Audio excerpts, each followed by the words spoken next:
नमस्कार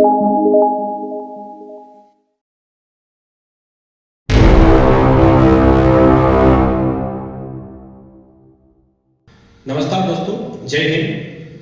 स्वागत है आप सभी का टॉक विद अजय में।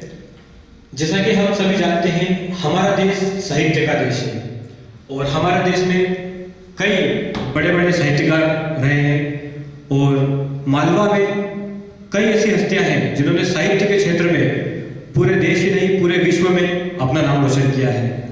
उसी कड़ी में खाचोड़ नगर के एक महान गौरव, जिन्हें पूरा देश पूरा विश्व एक साहित्यकार के रूप में पहचानता है, जानता है, और ऐसे साहित्यकार आज हमारे बीच में हमारे इस कार्यक्रम में आने वाले हैं और पधारे हैं श्री नारायण जी निडर। मैं इनके बारे में बताना चाहूँगा, वाह वाह क्या बात है, सोनी सब पर आने वाले कार्यक्रम में भी आप हिस्सा रहे हैं और ऐसी शख्सियत आज हमारे बीच में उपस्थित है। मैं बहुत बहुत स्वागत करता हूँ निडर साहब आपका, हमारे शो में आपका बहुत बहुत स्वागत है। धन्यवाद अजय जी। निडर साहब, क्योंकि आप इस नगर की बहुत बड़ी हस्ती हैं और आपने पूरे देश में अपनी कविताओं के माध्यम से, अपने साहित्य के माध्यम से हमारे इस क्षेत्र का नाम रोशन किया है। आपने बेटियों पर बहुत ही सुंदर और अच्छी कविताएं लिखी है। आपने मालवा क्षेत्र के ऊपर बहुत अच्छी कविता लिखी है। आपका मध्य प्रदेश के ऊपर भी एक बहुत अच्छा साहित्य हमारे बीच में आपकी इच्छा है कि वो आए। तो जिस तरह का साहित्य आप लेके चल रहे हैं और जिस तरह का आपने अपना जो जीवन जिया है साहित्य के साथ में, उस जीवन के बारे में हम कुछ जानना चाहेंगे। ऐसा है अजय जी, मुझे 40 साल हो गए जी सर कविता लिखते लिखते। कविता जो है वो सिखाई नहीं जाती, ये परिस्थितियां और ईश्वर की देन होती है। जब आदमी परिस्थितियों में अति संघर्षवादी होता है, खूब संघर्ष कर लेता है जीवन में, तो उसके जीवन में एक प्रश्न पैदा होता है कि क्या जीवन में ऐसा भी होता है, क्या यही जीवन है? वही प्रश्नवाचक चिन्ह ने मुझे कवि बना दिया। बहुत सुंदर। जैसा कि सर ने बताया कि जीवन ही एक कविता बन चुकी है और जो जीवन होता है वही हमें कविता बनाता है। कहते हैं कि कवि समाज का आईना होता है, दर्पण होता है, और ऐसे दर्पण हमारे बीच में उपस्थित है। निडर साहब, आपकी एक कविता थी जो बेटियों के ऊपर थी, जिसे बहुत सराहा गया। हर मंच पर वो कविता, लोगों की डिमांड होती है आपसे कि वो कविता आप गाएं और वो कविता हमारे बीच में आए ताकि पब्लिक का, तो उस कविता की केवल 2 या 4 लाइन हम चाहते हैं कि हमारे दर्शक उस कविता की 4 लाइन सुने। वैसे क्या है, बेटियों की 1 या 2 नहीं, मैंने पूरी एक किताब लिख दी, वंदनम बेटियां, पूरी किताब है। बहुत अच्छा विषय मैंने समझा कि इस पर लिखना चाहिए, तो मैंने उसकी किताब ही लिख दी। जिसे हे अमन बेटियां और चमन बेटियां, डोले अंगना में ये गुलबदन बेटियां, लक्ष्मी शारदे का वरण बेटियां, चंद्रमा की करोड़ों किरण बेटियां, घर में होती है मंगला चरण बेटियां, भाग्यशाली के घर ले जन्म बेटियां, और मत करो कोख में ही दफन बेटियां, वंदनम वंदनम वंदनम बेटियां। मैंने बेटियों के बारे में समाज को ये संदेश देने की कोशिश की कि बेटियों से लोग बड़ा ऐतराज करते हैं पैदा होने में, तो बेटी क्या है मैंने ये उसमें बताया। वैसे 2, 3, 4 गीत बड़े अच्छे हैं, उसमें से एक मेरा गीत बहुत ही पॉपुलर, उसकी 2 पंक्तियां मैं आपको सुनाता हूँ कि बेटी क्या होती है। जरूर सर, सुनना चाहेंगे। कि बिटिया रानी है हो, बिटिया रानी है, घर आंगन की मुस्कान, कोयल की मीठी तान, बिटिया से आंगन सुहाना लगे। ये उसका मुखड़ा है।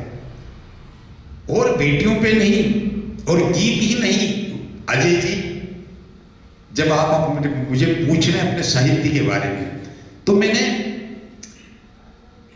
हास्य रस को अपनी जीविका का साधन बनाया मंचों के लिए। हास्य, करुण, वीर, श्रृंगार, मैंने कुल मिला के हर रस की कविताएं लिखी। हर रस की कविताओं को मैंने पूरे अधिकार के साथ जिया है और लिखा है। मेरी एक बेरोजगार युवक का पत्र आज से करीब 40 साल पहले की कविता है, लेकिन उस कविता में बड़ी जान है। कभी समय रहा तो मैं आपको आपके चैनल के माध्यम से सुनाऊंगा। 2 लाइन तो सर हम अभी सुनना चाहेंगे आपसे, क्योंकि अगर पॉसिबल हो पाए। वो बहुत लंबी कविता है, एक कहानी है वो बेरोजगारी। चलिए कि आजकल बेकारी उस पात्र ने बेकारी से तंग आकर एक नवयुवक रेल की पटरी के नीचे सो जाता है। पढ़ा लिखा लड़का है। अपनी माँ के ना उसकी कटी हुई लाश रेल की पटरी पर पड़ी है। सर अलग पड़ा है, दोनों हाथ पड़े हैं अलग। कटे हुए घास से बंद मुट्ठी में से एक पत्र मिलता है जो उसने अपनी माँ के नाम लिखा। वो पत्र ही कविता है। बहुत सुंदर। और मैं ज़रूर आशा करूँगा कि हमारे इस प्लेटफॉर्म के माध्यम से, हमारे शो के माध्यम से कविता बहुत जल्दी आप हमें सुनाएंगे यहाँ पर, और पूरा एपिसोड हम आपके साथ करने वाले हैं एक और बार। और आज हमारे बीच में जो शख्सियत है, मैं उसके बारे में 2 बहुत अच्छे शब्द बताने वाला हूँ। जैसे कई लोगों के प्रेरणा स्रोत तो ये है ही, लेकिन कई बड़े कवियों के गुरु भी रहे हैं। कितने ही ऐसे कवि हैं जो आज कवि बने हैं तो नारायण निडर जी की वजह से। कई ऐसे कवि हैं जिनको आज अच्छे प्लेटफॉर्म मिले हैं, या वो अच्छे स्थान पर अपना एक अच्छी जगह जाके पहुंचे हैं, तो उसमें निडर साहब का बहुत बड़ा योगदान है। ये विश्व के इतिहास में पहली बार ऐसी कोई बात होगी कि 9 रस में कोई कवि कविता लिखता हो, क्योंकि 9 रस में कविता लिखना अपने आप में बहुत बड़ी बात है। और सबसे बड़ी बात आपको बताना चाहूँगा, निडर साहब हास्य रस के बहुत अच्छे एक कवि हैं, और लगभग जब भी ये मंच पे आते हैं तो लोगों के चेहरों पे अपने आप मुस्कान आ जाती है कि चलो अब कुछ अच्छा होने वाला है, कुछ मजा आने वाला है। और पब्लिक जो है वो इनकी दीवानी है, और ऐसे दीवानगी जो इनके हास्य को लेकर है। तो सर हम चाहेंगे, क्योंकि मैं आपसे ज़्यादा डिमांड नहीं कर सकता, ये हमारा इंटरव्यू शो है, इसमें केवल हम आपके जीवन के बारे में जानना चाह रहे हैं, लेकिन फिर भी एकाध कभी हाथ से कुछ होता हमें जरूर बीच में लेके जरूर जाए, तो हमें भी अच्छा आप अजय जी जीवन की बात कर रहे हैं, जीवन के बारे में, तो पहली बात तो मैं वर्तमान स्थिति बताना चाहता हूं कि वर्तमान साहित्य, वर्तमान में न जाने क्यों ऐसा हो गया कि हिंदुस्तान से साहित्य विलोप होता जा रहा। मंचों से साहित्य का स्थान चुटकुलों ने ले लिया। मैं चुटकुले नहीं पढ़ता, हास्य कविता भी करता हूं, तो हास्य कविता ही करता हूं। दूसरी बात, आजकल वर्तमान राजनीतिक परिवेश हो जो है, चाहे वो कांग्रेस पार्टी हो, चाहे भारतीय जनता पार्टी हो, चाहे कोई भी पार्टी हो, मुझे न जाने क्यों ऐसा लगने लगा है कि क्या साहित्यकार को और कविता को समझने वाले अब हमारी सत्ता में या सरकार में या राजनीति ऐसा कोई, क्योंकि मुझे याद है अच्छी तरह से, आपने भी पढ़ा होगा इंदिरा गांधी के समय राजस्थान के मुख्यमंत्री जगन्नाथ पहाड़िया, बहुत अच्छे नेता थे, राजस्थान के बड़े चर्चित हिंदुस्तान के नेता थे कांग्रेस के। उनने महादेवी वर्मा के बारे में कुछ एक टिप्पणी कर दी थी उनकी किताब पढ़ने के या कविता पढ़ने के बाद। बोले क्या होती है महादेवी वर्मा ने क्या लिखा है, मुझे समझ भी नहीं आता है। अजय जी आप ध्यान रखना, एक बात पर चिंतन करना, आज तक आपने जगन्नाथ पहाड़िया का नाम राजनीति में फिर दोबारा नहीं सुना। तो वो समझती थी साहित्यकार को, वरना आज तो केवल चाटुकार, चमचागिरी, चमचावाद, कुछ तो भी लिख रहे हैं लोग। चमचागिरी के साहित्य का है, साहित्य तो दब गया। मुझे लगता है मेरे साथ जो हो रहा है, मुझे ऐसा लगा कि पूरे हिंदुस्तान में कोई राजनीतिक पार्टी साहित्य को समझने वाली नहीं है, सिर्फ चाटुकारों को महत्व दे रही है सरकार आज के जमाने में। ये सब मैंने अनुभव किया, मेरा अनुभव बता रहा है। वरना कविता मत तो यह विश्वास से कई बार बदलते देखा है, मैंने अपने सपनों का संसार बदलते देखा है। ये मेरा अनुभव कविता में, मैंने कविता को जिया, आहें भरकर मौन हो गया जिस दिन देखा जीवन को, और हर पहलू को पहचाना तो ठेस लगी मेरे मन को। रोया था मन जिस दिन मैंने माँ को आंसू पीते देखा, कितनी इच्छाओं को मैंने अंगारों पर चलते देखा, अरमानों की अर्थी को कई बार निकलते देखा है, मैंने अपने सपनों का संसार बदलते देखा है। ये कविता मैंने इसी कविताएं लिखी जीवन में। जब मैं किसान के खेत की ओर जाता हूँ तो मेरे अंदर जो कविता के लोग मुझे समझते हैं मैं हास्य कवि हूँ, नहीं, ये तो एक सिर्फ लोगों में चर्चित होने का एक तरीका, एक मजबूरी। मैं किसान के खेत की ओर जाता हूं तो मेरा अंतरात्मा कहती है कि जिसने गरिमा से ओत-प्रोत नवरंग लगाया धरती पर, उस ओर चला पुलकित मन से मैं प्रीत की डोरी में बंधकर। अब वहां जाने के बाद स्थिति क्या है? रास्ते में मैं चल रहा हूं किसान के गांव की ओर कि जिसने गरिमा से ओत-प्रोत नवरंग लगाया धरती पर, उस ओर चला पुलकित मन से मैं प्रीत की डोरी में बंधकर। खग ने नभ को गुंजित करके आगंतुक का अभिवाद किया, हिल्लोर समीर के झोंकों ने नव पल्लव को स्वरदान दिया। ये चित्रण मेरे मन में पैदा होता है। ये मैं कविता आपको कभी पूरी सुनाऊंगा, इनका काम नहीं पड़ता। एक हमारे यहाँ उज्जैन में कलेक्टर महोदय थे अजीत रायजादा, उनका विदाई समारोह पर मुझे कहा गया, मैं उस समय नौकरी करता था तहसील में, नजुल विभाग में चेयरमैन की नौकरी करता था। तो वो कलेक्टर साहब का जब यहाँ से तबादला हुआ तो मुझे कहा कोई विदाई गीत या कोई विदाई कविता कलेक्टर साहब के बारे में लिखो। तो मैंने लिखा था कि शील हृदय निष्ठा के रंग सतरंगी अनुराग बिछाकर उदित कर्म के कांत कुंज में विचरण करते प्रीत जगाकर, अहोरात्र को कुछ नहीं जाना दिन और रात, अहो रात्र को कुछ नहीं जाना केवल मंजिल को पहचाना, और कर्मठता को गले लगाकर उन्नत पद पर मुस्काना। तो कर्तव्य परायणता के स्वामी दुख है हो बदलने का, और बोझिल मन पनियाई आंखें समय है आज छलकने का। तो शब्दों के सुमनों से हमने पूजन थाल सजाई, और मन का आंगन विजन बना देते हैं आज विदाई। कलेक्टर साहब से पूछा तहसीलदार महोदय ने और एडिटर साहब ने कि साहब कैसी लगी? बोले समझ में तो मेरे को अभी कुछ नहीं आया है, लेकिन कविता बहुत अच्छी लिखी। ये शब्द थे। तो मेरा कहने का मतलब है मैंने हर रस को जिया है। हास्य तो मेरा अपनी जीविका चला नहीं, लेकिन हर रस की मैंने कविताएं लिखी। मैं गारंटी के साथ आदमी को हंसाता हूं, और हंसाते हंसाते रुलाने की भी गारंटी लेता हूं। मैंने मां पर अच्छी अच्छी कविताएं लिखी, मां पे बहुत अच्छी कविताएं लिखी। मैंने जी टीवी पर आज से करीब 12-15 साल पहले इस जी स्माइल चालू किया था। जी टीवी का चैनल था, उस पर एक हास्य कवि मुकाबला होता था, उसका मैं विनर रहा हूं। 3 एपिसोड मेरे उस समय, क्योंकि ये है हास्य कवि मुकाबला, उसका शीर्षक था क्योंकि ये हास्य कवि मुकाबला। मुंबई में उसकी शूटिंग थी और हम 8 दिन बम्बई में रुके उसकी शूटिंग में, मैं उसका विनर बना था हास्य कवि मुकाबला का। उसके बाद एक गोलमाल सम्मेलन होता था यहाँ रतलाम में, सबसे आखिरी शो बता रहा हूं जिसमें मुझे आमंत्रित किया गया था। उसमें शक्ति कपूर, फिल्म अभिनेता शक्ति कपूर, असरानी, ये दोनों भी आए थे बंबई से, और हम सब ने मिलकर मंच पे डांस किया था, शक्ति कपूर ने और हमने।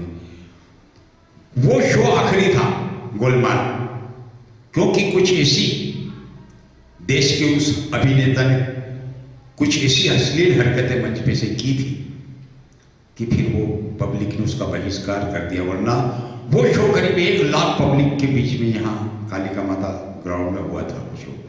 तो मैंने वो किया। उस समय सब टीवी, सोनी चैनल वाले लोगों ने उसका वो दिखा था। अभी वर्तमान में शैलेश लोढ़ा जो है, तारक मेहता, वो मेरे बहुत अच्छे मित्र हैं। उन्होंने शैलेश ने और मैंने करीब 40 साल पहले, वो जोधपुर से आते थे, हम कविता साथ पढ़ते थे। शैलेश बाद में बम्बई शिफ्ट हो गए, लेकिन शैलेश का प्रेम आज भी बना हुआ है। वाह वाह क्या बात का जो कार्यक्रम हुआ, उसमें मेरे 6 एपिसोड हैं, 1-1 घंटे की, और बहुत अच्छा उनने मेरे को सम्मान दिया मेरी कविताओं को। उन्हीं शैलेश लोढ़ा का एक कार्यक्रम और आता था दबंग और दंगल चैनल पे, बहुत खूब के नाम से। उसमें मेरे 5 एपिसोड हैं, जो शैलेश भाई के संचालन था उसमें। दूरदर्शन पे भी मैंने, हाँ, एक केली का मतलब मेरा ही कि शैलेश भाई ने, जी टीवी वालों ने, और बहुत खूब कार्यक्रम में तो मुझे अपनी प्रतिभा के कारण बुलाया, लेकिन दूरदर्शन में मुझे कुछ कोशिश करना पड़ी। मतलब हिंदुस्तान की सरकारी मशीनरी को इतना जंग लग चुका है कि वो प्रतिभाओं को पहचान नहीं रही। मुझे इन सब बातों से पीड़ा हुई, उस पीड़ा को मैंने भोगा, और मुझे बड़ा दुख हुआ कि साहित्य जगत में, साहित्य के क्षेत्र को लोगों ने कितना वो हल्का बना दिया है। बहुत सारी बातें हैं। आपने जो मुझसे पूछा इंटरव्यू के रूप में, मैंने बताया। उसे कहने के लिए तो बहुत सारी बातें अजय जी, लेकिन मैं कितना कहूँ, कितना बोलूँ, कितना आपको सुनाऊँ, बहुत कुछ है। तो मैं तो आपको इतना बताना चाहता था कि मैंने ओज के बारे में भी लिखा, हास्य भी लिखा, श्रृंगार। अभी मुझे 1 महीने से मैं चिंतन श्रृंगार पे लिखना मैंने चालू किया, तो मैंने 1 महीने में 50 गीत लिखे श्रृंगार के।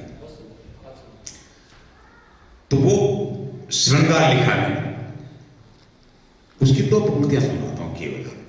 हैं, हाय रे हाय रे हाय रे, आईने में न खुद को निहारा करो। आपको अजय जी, ठीक है मेरा इंटरव्यू ले रहे हो, लेकिन ये पंक्तियां मुझे भी आनंदित करती है और आपको भी करेगी। कि आईने में न खुद को निहारा करो, रूप को देख दर्पण चटक जाएगा, और इन अदाओं को थोड़ा बचा कर रखो। हाय रे हाय रे हाय रे, इन अदाओं को थोड़ा बचा कर रखो, वरना दीवानों का दिल मचल जाएगा। आएंगे, कहने का मतलब हुआ कि मैं श्रृंगार में भी मैंने लिखा, और बहुत अच्छा लिखा। मैंने हिंदी श्रृंगार भी लिखा, मालवी श्रृंगार भी लिखा। वाकई सर, आप में बहुत प्रतिभा छिपी हुई है, और इतना साहित्य आपके अंदर है, इतना साहित्य आपके पास है कि एक तरह से देखा जाए तो कुबेर का खजाना आपने अपने पास रख रखा है। तो उस खजाने को आपने केवल हिंदी मात्रा में संजोए रखा है, या किसी अन्य भाषा में भी आपकी कोई कृति है?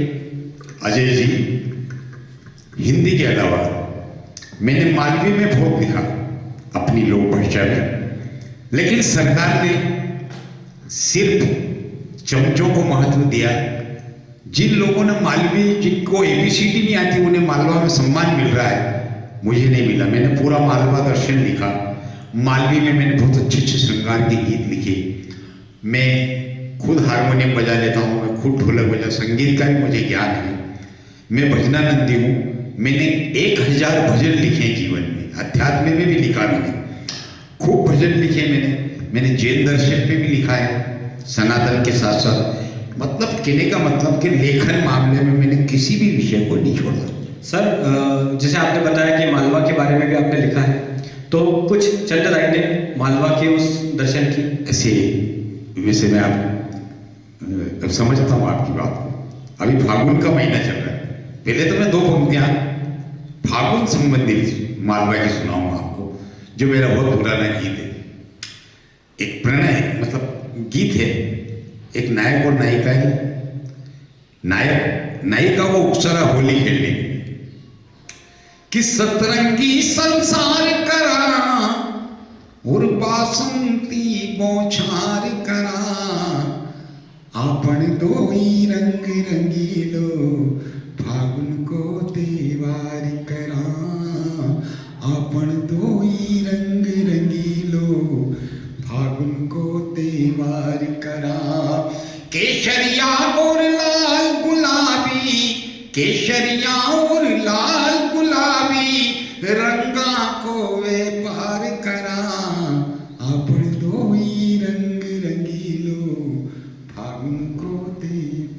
ये बहुत सुंदर। ये फागुन का जो मैंने अभी मौसम चल रहा है तो मुझे याद आ गई, मैंने मालवा दर्शन लिखा है जिसमें संपूर्ण मालवा का वर्णन है। मैंने कोई स्थान छोड़ा नहीं, खाचरों से लगाकर, खाचरों, नागदा, नीमच, मंदसौर, रतलाम, नलखेड़ा, घटिया, मौसला, इंदौर, उज्जैन, मांडव, कुल मिला के जहां जितने दर्शनीय जो विशेषता है मैंने मालव दर्शन के अंदर लिखा है। मैं उसकी 2-4 पंक्तियां आपको सुनाता हूं।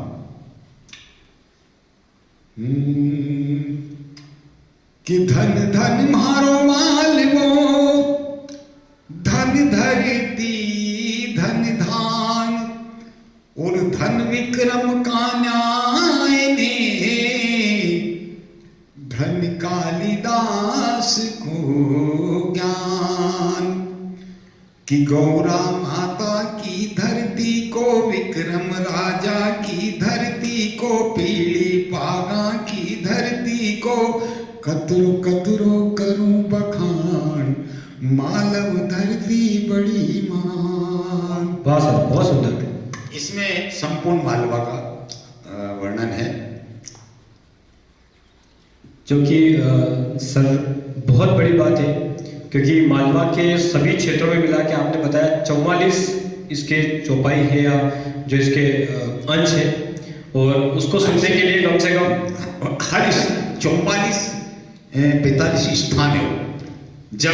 हाँ, एक अंतरे में एक स्थान का वर्णन, एक अंतरे में एक समाज का भी इसमें है संदेश। एक अंतरा सुना रहा हूं मैं आपको कि खेती हरिया गुजर आंजना धाकड़ पाटीदार, तेली और तंबोली नाई, ढोली और सुनार, रजपूता की घड़ियां न्यारी, ज्यादा जैन अठेवे पारी, सैयद शेख ने मुगल पठान, मालव धरती बड़ी महान। कुमार विश्वास ने अभी 5-6 साल पूर्व प्रीतमपुर के अंदर ये बात स्वीकार की 20 कवियों के बीच में, जिसमें वेदव्रत वाजपेयी, जगदीश सोलंकी, देश के जाने माने 20 कवि मौजूद थे प्रीतमपुर के अंदर। मैं भी मंच में था, मैं उस समय संचालन कर रहा था। तो कुमार विश्वास ने यह बात स्वीकार की कि नारायण नीडर एक ऐसा देश का कवि है, क्योंकि कुमार के साथ मैंने बहुत पढ़ा। कुमार विश्वास तो ये इंटरनेट आने के बाद कोई दीवाना कहता है उनको वो चाहिए दी, लेकिन कुमार ने हमने खूब पढ़ा पहले जीवन में, कुमार विश्वास ने पढ़े।